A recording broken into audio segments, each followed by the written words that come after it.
आणि तुमच्या घरी मनापासून वाट बघणाऱ्या जगातल्या दोनच व्यक्ती असतात, एक म्हणजे आई आणि दुसरं म्हणजे बस. याच्या व्यतिरिक्त तुमच्यावर मनापासून प्रेम करणारं जगात पुढचं प्रेमावरती पुढे येणार आहे. कारण 10वी-12वीच्या मुली आहेत, पुढे पुढे जायचं आहे, लक्षात ठेवा. आणि तुम्हाला शेवटची ट्रिक सांगणार आहे, शेवटचं महत्वाचा पॉईंट सांगणार आहे. आयुष्यात कुणाची कशाची कधी जरी लाज वाटली तरी चालेल, पण स्वतःच्या आईची कधीही लाज वाटून द्यायची. कसे आहात? मन कसं आहे? आयुष्य कसं आहे? कसे आहात? मन कसं आहे? आवाज इथं माझ्यापाशी ना, बाहेर काय जायचं आई वडिलांजवळ. कसे आहात? मन कसं आहे?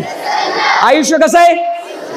शाबास, असं ऍक्टिव्ह पाहिजे. लक्षात ठेवा, तुम्ही शाळेमध्ये शिकत असता, तुमचे आई वडील कदाचित चुकून शाळेमध्ये येतात, एखाद्या वडिलांचे कपडे फाटलेले असतात, एखाद्या आईची साडी फाटलेली असते.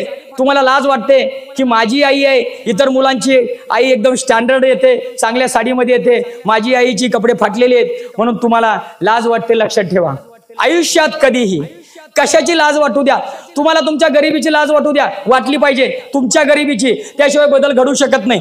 तुम्हाला तुमच्या अज्ञानाची लाज वाटू द्या, वाटली पाहिजे, त्याशिवाय बदल घडू शकत नाही. पण आपल्या आईची आणि वडिलांची कधी सुद्धा लाज वाटून द्यायची. लक्षात ठेवा, खूप मोठं तंत्र सांगतोय तुम्हाला. आणि आजकाल तुमच्या मुलांच्या मध्ये खूप मोठं फॅड आलंय. लक्षात ठेवा, वडिलांच्या नावानं मुलांना हाक मारायची. मारतात का बरीच मुलं? वडिलांच्या नावानं मुलाला हाक मारतात. लक्षात ठेवा, बऱ्याच ठिकाणी बघतोय नवीन फॅड आलंय, मुलांना हाक मारत नाही, त्यांच्या वडिलाचं नाव घेतात. ज्या क्षणाला इथून पुढे मी सांगतो तुम्हाला, आजच्या घडीला जर तुम्हाला वडिलाचं कुणी नाव घेऊन हाक मारली, मी सांगतो म्हणून त्या पोराच्या कानाखाली जागेवर फोडून द्या. लक्षात ठेवा, तुम्हाला बाकीच्या कुठल्या गोष्टीचा अभिमान असू द्या नाहीतर नसू द्या, भले तुमच्या जातीचा धर्माचा एक वेळ अभिमान नसला तरी चालेल, पण लक्षात ठेवा आपल्या वडिलाचा आणि आईचा सार्थ अभिमान आपल्याला असायलाच पाहिजे. जर तुमच्या वडिलाचं नाव घेऊन तुम्ही कुणाला हाक मारत असाल, आजपासून मारायचं बंद करा. लक्षात ठेवा, मी माझी एक गोष्ट सांगतो तुम्हाला. माझ्या सुद्धा आमच्या वर्गामध्ये सुद्धा असा एक विद्यार्थी होता, जो माझे वडील इयत्ता मी 4थी मध्ये असताना माझ्या वडिलांच्या डोक्यावरती परिणाम झाला, डोकं मेंटल झालं त्यांचं. ते कुठेही जायचे, ज्यावेळी वडील आमच्या शाळेमध्ये कधी यायचे, मी तुम्हाला जे सांगतोय स्व अनुभवावरून सांगतोय, ज्यावेळी माझे वडील कधी यायचे, त्यांच्या पायामध्ये फाटलेल्या चपला असायच्या, ते पाय त्यांनी प्लास्टिकच्या पिशवीनं बांधलेलं असायचं, अंगावरती फाटके कपडे, 6 महिन्यातून एकदा यायचे, शाळेत यायचे फक्त. ज्यावेळी वर्गामध्ये शाळेतून पाठीमागे यायचे, शिक्षकांना खिडकीतून दिसायचं. शिक्षक मला म्हणायचे, ए अण्णा उठ, तुझं वडील आलेत. मी तास त्या वडिलांच्या सोबत ग्राउंडवरती बोलत बसायचो. लक्षात ठेवा, सर्व मुलं बघायची, माझ्याकडे हसायची, परंतु मला कधी त्यांचं वाईट वाटलं नाही, कारण ते माझे वडील होते. लक्षात ठेवा, आमच्या वर्गात मोठा, माझ्यापेक्षा 1 वर्षानं मोठा पुढच्या वर्गात मुलगा होता, तो माझी चेष्टा करायचा, एड्या बापाचं येडं पोरग म्हणून. मला काही वाटलं नाही, होतं माझं वडील वेडच होतं, त्या क्षणाला होतं, आता नाही, त्यावेळी होतं वेड. एड्या बापाचं येडं पोरग म्हणून हाक मारायचे. मला जरा वाईट वाटायचं, पण जाऊ दे. नंतर त्या मुलाचं एवढं धाडस वाढलं, कारण तो ज्यावेळेस मला चिडवायचा, बाकीची 10 मुलं हसायची, त्याला जोश यायचा. परत ते म्हणायला लागलं, सोपान्यात येड्या सोपानाचं येडं पोरग. माझ्या वडिलाचं नाव सोपान आहे. लक्षात ठेवा, मला जरा राग आला, मी शिक्षकांच्याकडे गेलो, सरांना सांगितलं, सर हा असं असं बोलतोय. सरांनी त्याला बोलवून घेतलं, 2 वेळा समज दिली, तो ऐकायचं काही नाव घेना. जशी मुलं हसायची, त्याला अजून जोश आला. परत तर तो म्हणू लागला, येड्या सोपान्याचं येडं पोरग. आता मात्र मला वाईट वाटू लागलं, परिस्थिती गरीब होती, काही करू शकत नव्हतो. घरी आलो, आईला म्हटलं मी उद्यापासून अजिबात शाळेत जाणार नाही. आई म्हणली, लेकरा काय झालं नेमकं?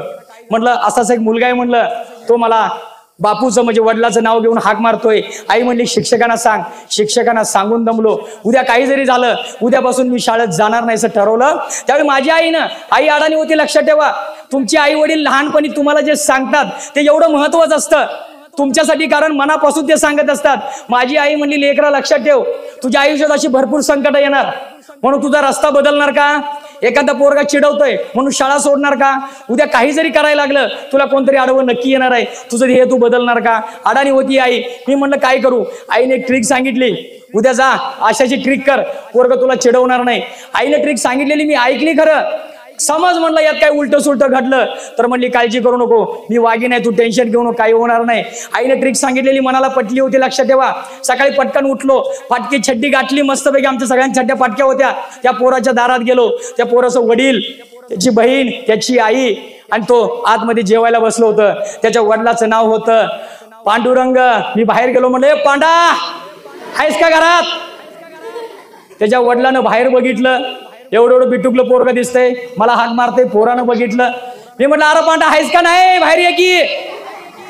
पोराची आई, पोराची बहीण सगळी बाहेर आले.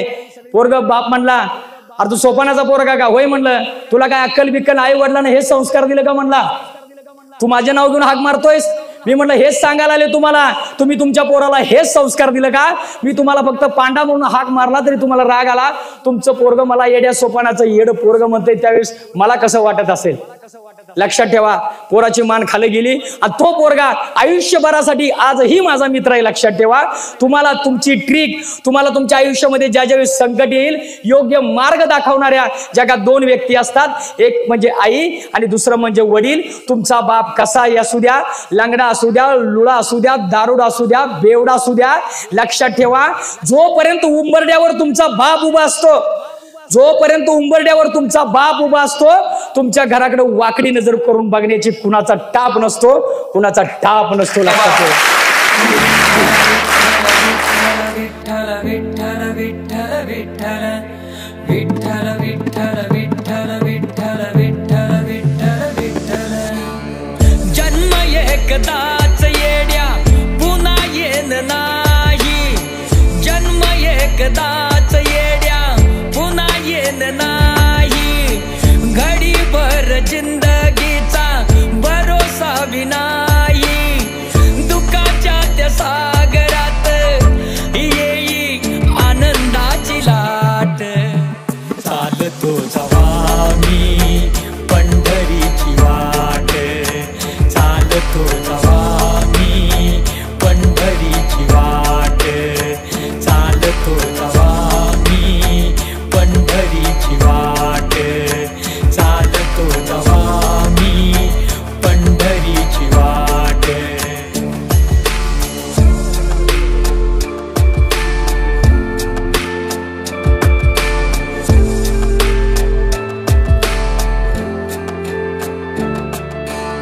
मृदंगाचा नाद घाली मज साद, मृदंगाचा नाद घाली मज साद, पडता तो कानी चिपळ्याचा ताल, बोलत यमन विठ्ठल विठ्ठल विठ्ठल विठ्ठल विठ्ठल विठ्ठल. जिंदगीच्या कोड्याची, जिंदगीच्या कोड्याची सुटती या गाठ, चालतो जावा